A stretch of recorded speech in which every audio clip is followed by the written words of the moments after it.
He played for 13 years, Pro Bowler for 4, drafted number 1 overall, and he had the great opportunity, did Michael Vick, to play with a Mike Tomlin, going to be a first-ballot Hall of Famer, play with an Andy Reid, where you know you got a coaching edge. And Mike now is joining us live. So go back to I'm watching Belichick yesterday against the entire Charger staff, and I'm like, this is a pro staff and a college staff. When you were with Andy or Mike, did you ever really believe, Mike, going into a game or during it, oh, yeah, our coaching staff is we're not just winning. Our coaching staff is dominating another coaching staff.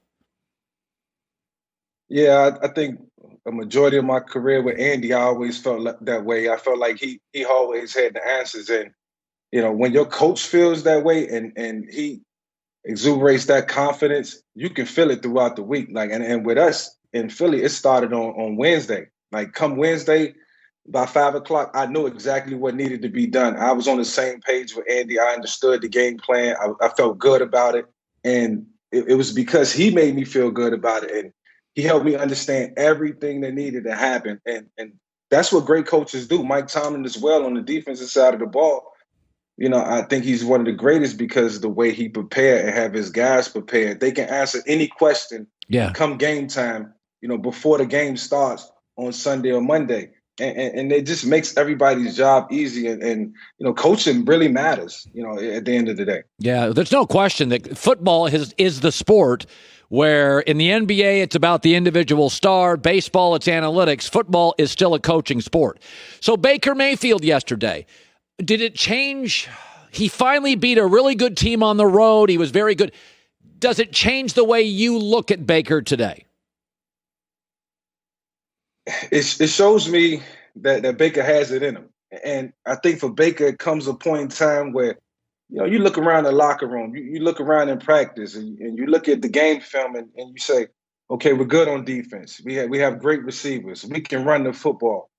If I just do my job and you simplify it in doing your job, then I make the team that much better. Right. And I think that's what Baker is starting to realize. If I just do my job, I don't have to do everybody's job. You can only control what you can control.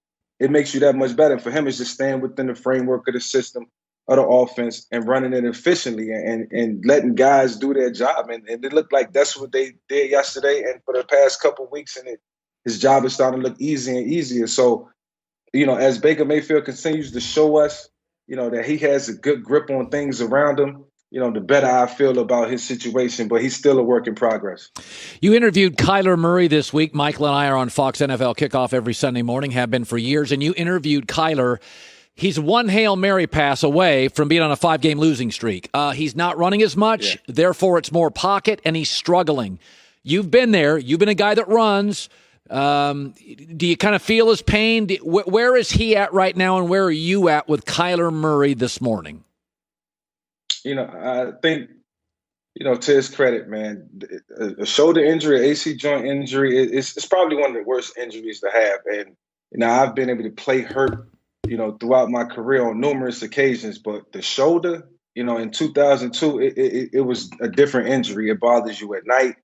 Bothers you when you wake up in the morning. It takes a while to get going. And the last thing you want is to get hit on it. Then you got to go to practice and you got to continue to throw.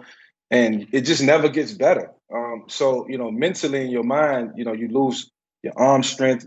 You lose everything that exuberates the confidence that you should have in playing the quarterback position. And it's been a big drop-off. On top of that, teams are paying attention to what he does best and taking that away. Yeah, it's evident. It's a copycat league.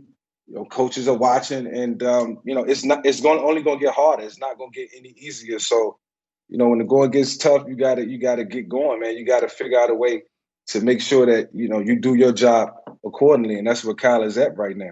So Carson Wentz may get benched for Jalen Hurts. It's a tough decision because you just think, well, Jalen played better, but now you're dealing with the star quarterback and what's in his head. If you were Doug Peterson, because Jalen Hurts did offer a spark. I mean, he wasn't great, but he offered a spark. We can't debate that.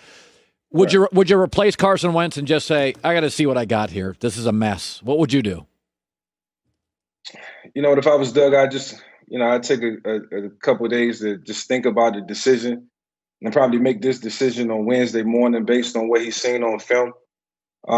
obviously you can't go away from Carson. Contractually, you're tied up right there. But Jalen does provide a spark, and you did draft him in the second round, which means you've seen some in him. Now, whether you just drafted this guy to put a little pressure indirectly on Carson Wentz, that's their business. But if that's the case, then this is the time to put him out there because the team needs a spark, not just the offense, the defense too. At some point, you can eventually lose the locker room. So even if like Mike Tomlin quoted, if you get a little JV-ish, you play Carson in the first half and then you play Jaden in the second half, depending on how things are going, and that's just what it is. But give this team a spark, give them a chance. They still, human beings with emotions. Let them go out there and let it all hang out. Give them a reason to believe. So I watched Drew Lock last night and I figured out who he is. He's Jay Cutler. Great arm, but he doesn't play with a ton of urgency. Little loose for my taste. Just kind of roll. By the way, wiry. Do you see a little bit of that? I seen it, and I was evaluating Drew, and I liked the conditions last night on the road in Kansas City, a divisional opponent, and it's like, okay, Drew, show me what you're going to do. And he didn't show much. Like I said, a little wiry, a lot of errant throws, didn't look comfortable. And I would love to watch this team a little more to see what type of system they're running and what they're doing. But it was balls flying all over the place. And this was a good test for him. He's in his second year. And just like we've been evaluating everybody in their second year, we evaluate harder. This is the time to show John Elway in this franchise that you are the guy. And I don't think he's shown that. So, a little disappointed in Drew Lock last night. We'll give him some more games, but it can't give him too much time. Yeah, because their running game was pretty good, and Denver's defense kept the game close. So he got some breaks last night, and he didn't come through, and I think that's part of it. Michael Vick, Fox NFL Kickoff on Sunday. I love having you on, buddy. Thanks. Hi, everybody. Thanks for watching. Subscribe here to get the latest from the show. Also, be sure to check out more of the best clips from The Herd or go watch a few segments from other shows on FS1.